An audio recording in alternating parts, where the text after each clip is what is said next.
Hello and welcome to readreddit by FactFinder, r/jokes. A new Navy recruit has his first day on the submarine. He speaks with the officer, who assigns him his post. Go stand at the periscope entryway, and make sure no unauthorized personnel touch the periscope. The recruit follows orders, and stands by the periscope.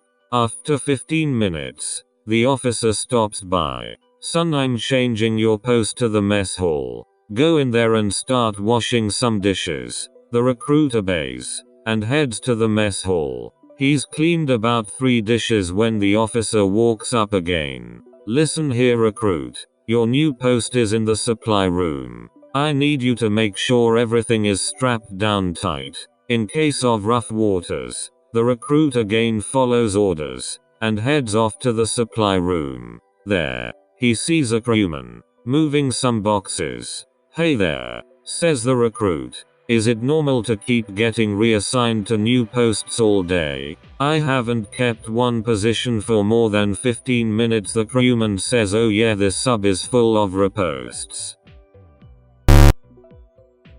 Still my favorite joke I ever made up. A monocle walks into a bar. After a few drinks he starts to feel pretty good, and a little uncoordinated. He reaches for a cigarette, but the bartender stops him. Sorry, buddy, but due to city ordinances we don't allow smoking in here. You'll have to step outside to smoke. So the monocle hops off the bar stool and grabs his cigarettes to head outside. Meanwhile, a second monocle emerges from the bathroom. They bump into each other as they cross paths and fall to the floor, hopelessly entangled. They try to get free, but the more they struggle, the more tangled they become. The bartender looks down on this travesty and shakes his head.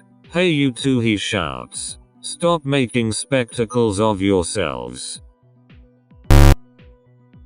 A lost dog strays into a jungle. A lion sees this from a distance and says with caution, this guy looks edible. Never seen his kind before. So the lion starts rushing towards the dog with menace. The dog notices and starts to panic, but as he's about to run he sees some bones next to him and gets an idea and says loudly, mmm. That was some good lion meat. The lion abruptly stops and says, whoa. This guy seems tougher than he looks. I better leave while I can. Over by the treetop, a monkey witnessed everything. Evidently, the monkey realizes that he can benefit from this situation by telling the lion and getting something in return. So the monkey proceeds to tell the lion what really happened, and the lion says angrily, get on my back.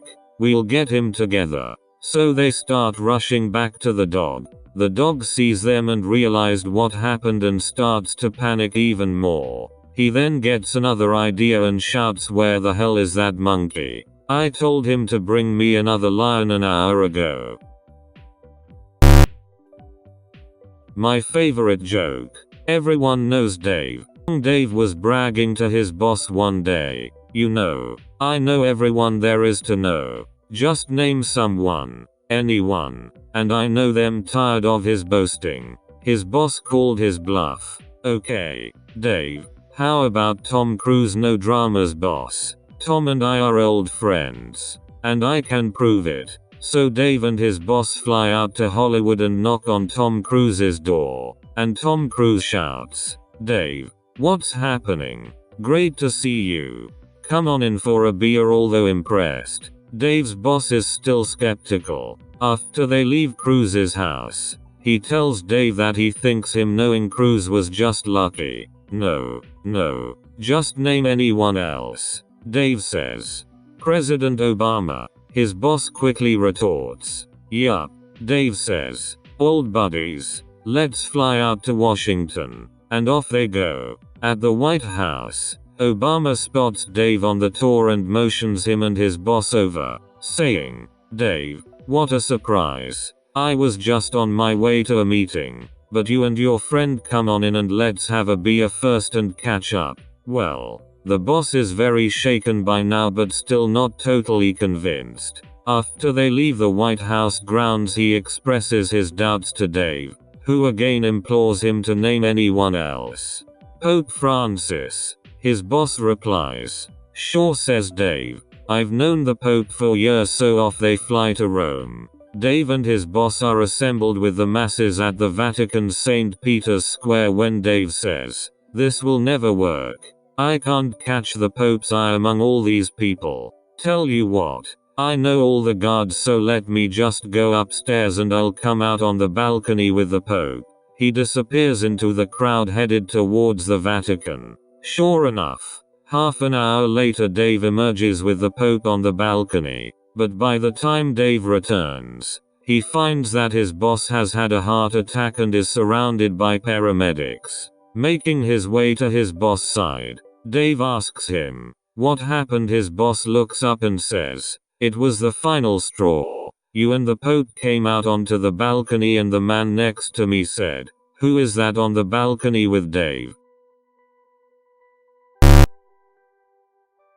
Once upon a time, in the magical fantasy kingdom, there lived a young monk named Sam. His order was renowned for their beautiful choral singing. They trained hours every day, refining their voices and their art. Their song floated down the mountainside, enriching the lives and souls of the townspeople below. Sam was particularly gifted, and on his 19th birthday, in mid-song, he hit upon a beautifully intricate note of pure magic. Everyone within miles just froze in mid-action, stirred to the very core of their souls by the pure bliss of the tone. And all the realm realized, instantly, that it was Sam. And Sam was the first person in history to hit one of the rumored magical notes that musicians had theorized must exist. Yet no one before Sam had ever reached one. And on Sam's 20th birthday, it happened again. This time, the town below was so impacted that no one moved, spoke, or even blinked for several minutes after. As the golden sound finally tapered off and ceased, they knew that Sam had found the second note. And the next year on Sam's birthday, the town had realized there was a pattern involved. This time, all of the townspeople were present in the monastery's nave, watching in awe, as Sam hit the glorious third note. People cried out in pure joy as the sound grew to a glorious crescendo. Words cannot do justice to the experience. The town flourished, as Sam's notes made the people pure all the way to the core of their beings. And on it went for the next few years, the magical notes growing sweeter and sweeter, until, that is, Sam's 25th birthday. All at first seemed as normal, until Sam hit the magical note. From the start, Sam seemed very uncomfortable, and this new sound was not beautiful. It was jarring and discordant. Sam started to get very warm, and was visibly sweating on stage. He doubled his resolve and dug deeper, to get to the sweet part of the magical note that he knew must be there. Suddenly, to the horror of all, Sam spontaneously combusted. The two closest monks on stage were burned by the flames coming off of his body, and he ignited the stage curtains. Soon the entire monastery was aflame. By a miracle, everyone made it out, except for poor Sam. The townsfolk were left staring at the burning monastery in sad, stunned disbelief. The mayor approached the lead monk of the order. "What happened?" he asked, exasperated. The old monk shook his head sadly. "Isn't it obvious?" he said. Sam sung note 7.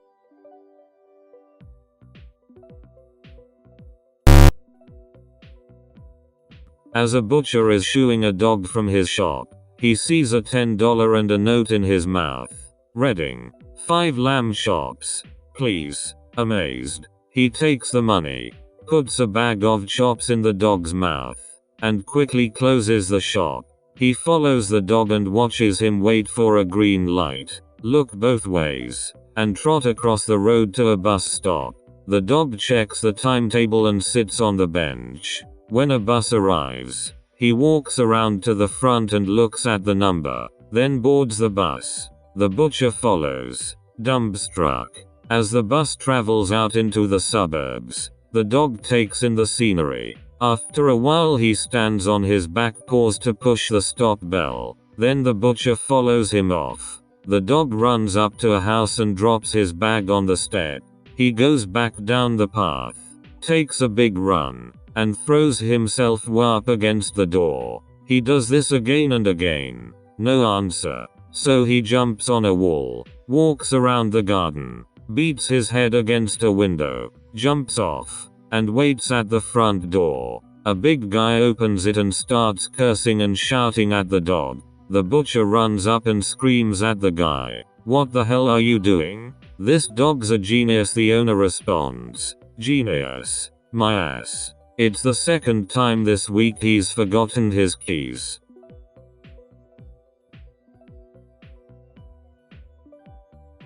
Thanks for watching.